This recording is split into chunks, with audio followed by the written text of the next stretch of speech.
The rain fell softly that afternoon as people gathered around the fresh grave. Black umbrellas filled the cemetery like dark flowers. Grace stood quietly at the back, her face calm but her eyes empty. Her sister Lydia stood near their mother, crying loudly and clutching her chest as if her world had ended.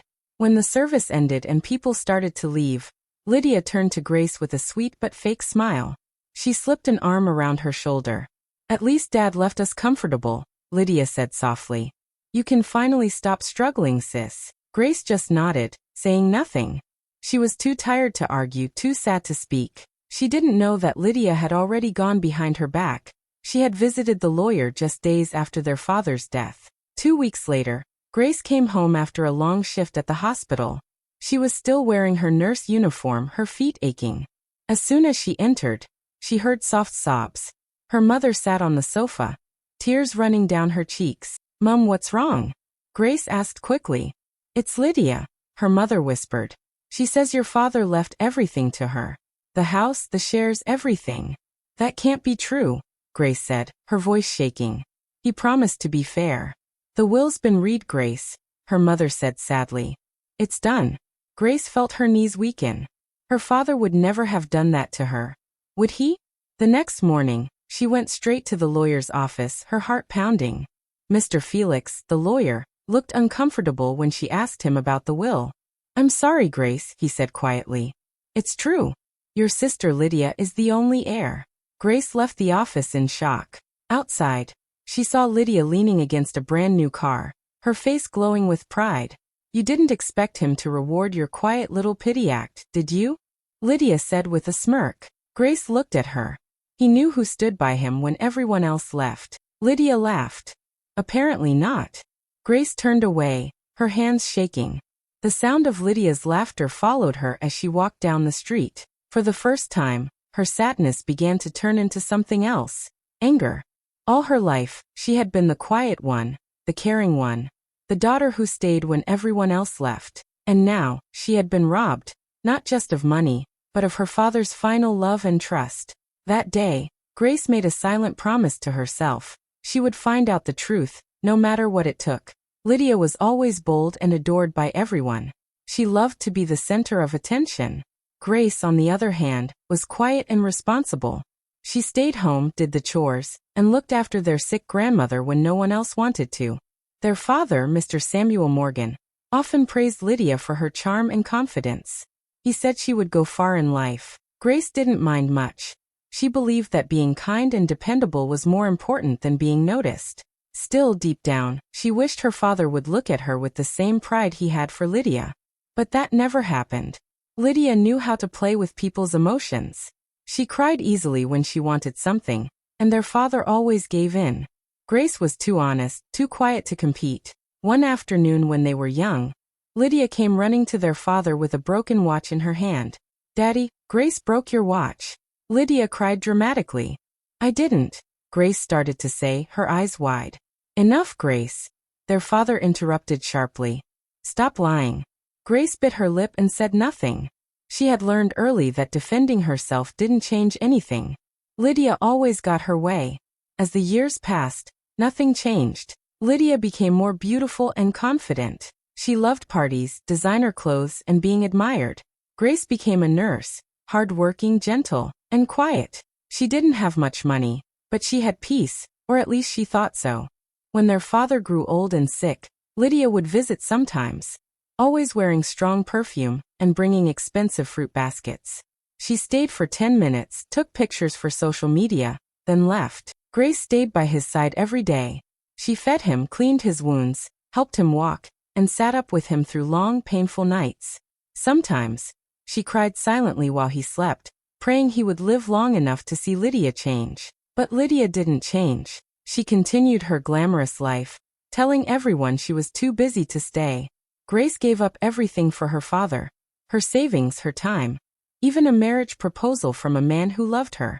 "My father needs me now," she had said. "Love can wait." After months of care, her father finally passed away. Grace felt lost but comforted herself by believing he had known how much she loved him. But when the will was read and she found out Lydia got everything, that comfort disappeared. Now Grace lived in a small one-room apartment near the hospital. Her hands were tired, her heart even more so. She sat at her little table sorting through piles of unpaid hospital bills. The ceiling leaked when it rained, but she didn't complain.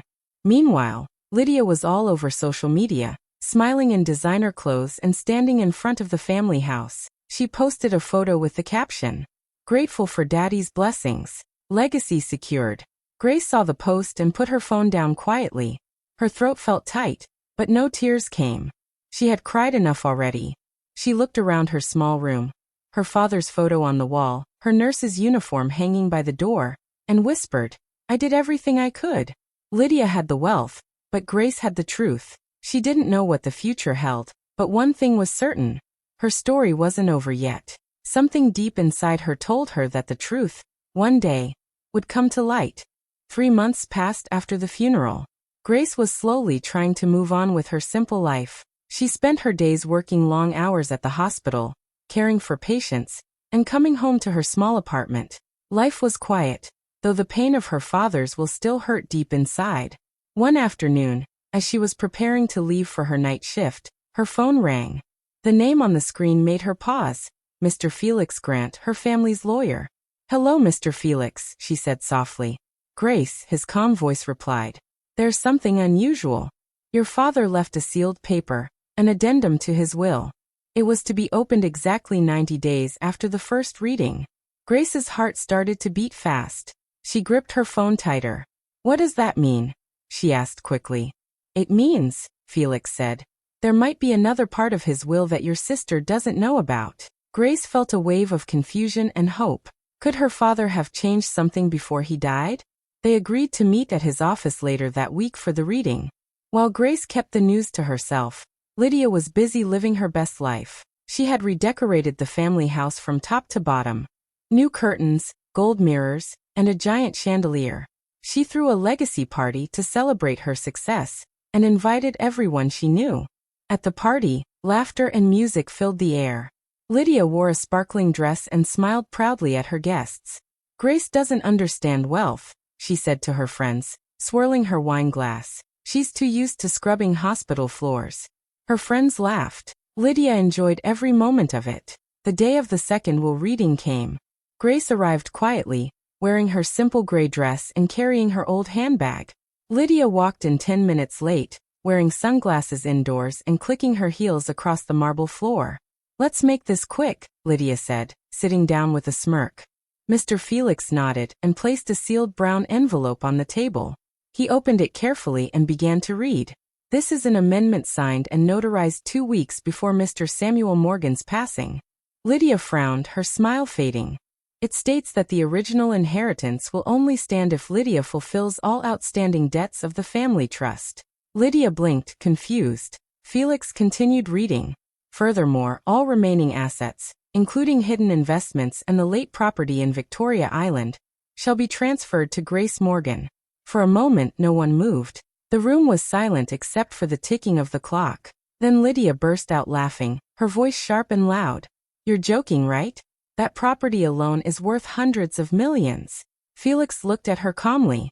"It's legitimate," he said firmly. "The documents are clear and verified." Grace sat frozen in her chair, unable to believe what she was hearing. Her father had thought of her. He had planned something she never expected. Lydia's face turned red with anger. She stood up suddenly, knocking over her chair. "This isn't over," she shouted. "You'll regret this, both of you." She stormed out, slamming the door behind her. Grace sat in silence, her heart still racing. Mr. Felix gave her a gentle nod. "Your father wanted to make things right, Grace," he said softly. "He saw your heart in the end." Grace looked down at her trembling hands. For the first time in months, tears filled her eyes, not from pain, but from relief. Outside, the sky was clear and bright. But Grace knew one thing for sure. Lydia would not give up easily. The real battle was just beginning. Lydia refused to accept defeat. She could not believe that the sister she always looked down on had ended up with the most valuable part of their father's estate. Anger and jealousy burned in her heart. Within days, she filed a legal challenge, claiming that Grace had manipulated their father in his final days. She said Grace took advantage of a dying man, and tricked him into changing his will. Soon the gossip began. Lydia used her social media accounts to turn people against Grace. "My sister took advantage of our sick father," she said in a live video, tears shining in her eyes. "Some people don't deserve kindness." Her fake sadness made people believe her. Friends, neighbors, and even relatives started whispering. Some called Grace a liar. Others said she was greedy. At the hospital where she worked, Grace noticed the way people looked at her differently. She heard quiet conversations stop when she entered the room. It hurt deeply, but she stayed calm. Mr. Felix, the family lawyer, stood by her side. "Grace," he said one evening, "your father wasn't blind. He saw through all the noise and the drama. That's why he trusted you with his final decision." Grace nodded. His words gave her strength. She decided she would not hide anymore. She sold her small apartment and moved closer to the city, so she could attend the court hearings easily. To keep her mind busy, she began volunteering at a community clinic for poor families. Helping others reminded her of who she really was, a woman of care and compassion, not greed. Meanwhile, her mother was torn between her two daughters. Lydia would come crying, saying Grace was trying to destroy her life. Grace, on the other hand, stayed quiet and respectful. One afternoon, her mother finally lost patience. "Lydia, stop this madness," she said sharply. "You're disgracing your father's name." "He disgraced me first," Lydia shouted back, tears of anger in her eyes. "He betrayed me for her." Mrs. Morgan turned away in disappointment. For the first time, she began to see Lydia's true face, proud, selfish, and ungrateful. As the days passed, Grace's faith grew stronger. One evening, while going through her father's old things, she found a small box tucked inside his bedside drawer. Inside were a few letters written in his shaky handwriting. She opened one carefully. The words brought tears to her eyes. "My dear Grace," it read. "Thank you for staying by my side when the world turned away. You gave me peace when I had nothing else. If love could be measured in silence, yours would be the loudest sound in my life." Grace pressed the letter to her chest. She felt her father's presence again. His love, his gratitude, his faith in her. That night, she promised she would honor him, no matter what Lydia did. The case dragged on for months. Lydia arrived at court in expensive clothes and dark sunglasses, acting confident. But her pride was starting to break. Her friends, who once surrounded her, began to drift away. Her money was running out. She had been spending recklessly, throwing parties, buying luxury items, and ignoring her financial responsibilities. When the government sent her notices about unpaid taxes and late payments, she panicked. She borrowed money from people who later turned against her. Still, Lydia kept attacking Grace online, calling her names, spreading lies, and pretending to be the victim. Grace, however, refused to respond publicly. She focused on her work, the court case, and the women she helped at the clinic. Slowly, people began to notice her calmness, her dignity, her truth. Even some of Lydia's supporters began to doubt her. They saw how different the sisters were, one full of anger and pride, the other full of patience and quiet strength. When Grace entered the courtroom, she didn't walk like a victim anymore. She walked with confidence. Her simple clothes, her calm face, and her steady voice showed everyone that she was not fighting for money.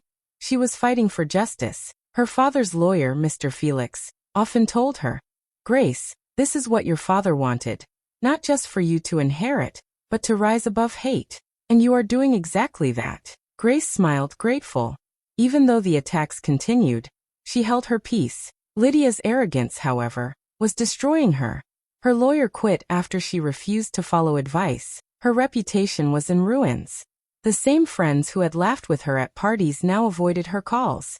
She started losing everything she had. One car repossessed, her jewelry sold quietly, her grand house filled with unpaid bills. Grace didn't celebrate her sister's fall. Instead, she felt a quiet sadness. She still remembered the little girl Lydia used to be, the one who just wanted attention and love. But Grace also knew that everyone must face the result of their own choices. Lydia had chosen greed and lies. Grace had chosen truth and peace. And in the end, the truth was slowly beginning to win. The courtroom was full that morning. Everyone waited quietly as the judge entered and took his seat. Grace sat beside Mr. Felix, her hands clasped tightly together. Lydia sat on the other side, wearing a sharp black suit and dark glasses, trying to look confident. But her eyes showed fear. After months of arguments, lies, and long hearings, the moment had finally come.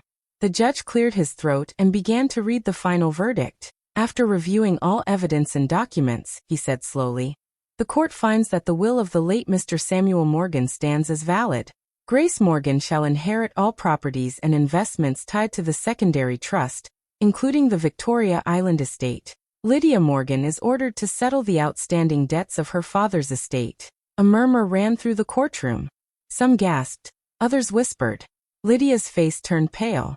Then, she stood up suddenly, her voice shaking with rage. "You planned this," she shouted, pointing at Grace. "You turned him against me. You made him hate me." Grace stood slowly and looked at her sister. Her eyes were calm, her voice firm. "I didn't have to, Lydia," she said softly. "You did that yourself." The room went silent. Lydia's lawyer tried to calm her down, but she pushed his hand away. Tears burned in her eyes, but her pride wouldn't let them fall. The judge banged his gavel once. "Order in the court," he said firmly. Just as everyone thought the hearing was over, Mr. Felix stood up. "Your Honor," he said, "there is one last piece of evidence that the late Mr. Morgan left behind, a video message. He recorded it shortly before his death, and asked that it be shown only after the final verdict." The judge nodded. "Proceed." Felix handed a small flash drive to the court clerk, who connected it to the screen. The lights dimmed slightly. Everyone turned to watch. The video began. On the screen appeared Samuel Morgan, sitting weakly in a hospital bed. His voice was faint, but steady. His face looked tired, yet peaceful. "To my daughters," he began. "If you're watching this, it means I am gone." Lydia's lips trembled. Grace felt her heart tighten. "Lydia," their father continued, "I love you, but you cared more for my wealth than my well-being. You were my pride, but you let pride destroy your heart. Grace, you cared for me when no one else did. You gave up your time, your peace, and your dreams just to make my final days easier." Tears rolled down Grace's cheeks. "So my hidden will," Samuel said, "is not a punishment. It is my apology to you, Grace. I am sorry I didn't see your love sooner. I hope this helps you build the life you deserve." The video ended with his faint smile before the screen turned black. The courtroom was completely silent. Even the air felt heavy with emotion. Lydia covered her face with her hands and broke down, sobbing loudly. Her cries echoed through the room. Grace sat still, her tears falling quietly. She wasn't smiling or celebrating. She was simply at peace. Mr. Felix looked at her kindly. "Your father wanted you to know how much he truly valued you," he whispered. Lydia sank to the floor, crying uncontrollably. "He was my father too," she shouted between sobs. "Why didn't he forgive me? Why her?" Grace walked toward her slowly. She knelt beside her and spoke softly. "He did forgive you, Lydia. He just wanted you to learn the truth, that love isn't about money or power." Lydia lifted her tear-stained face and looked at her sister. Really looked at her. For the first time in years.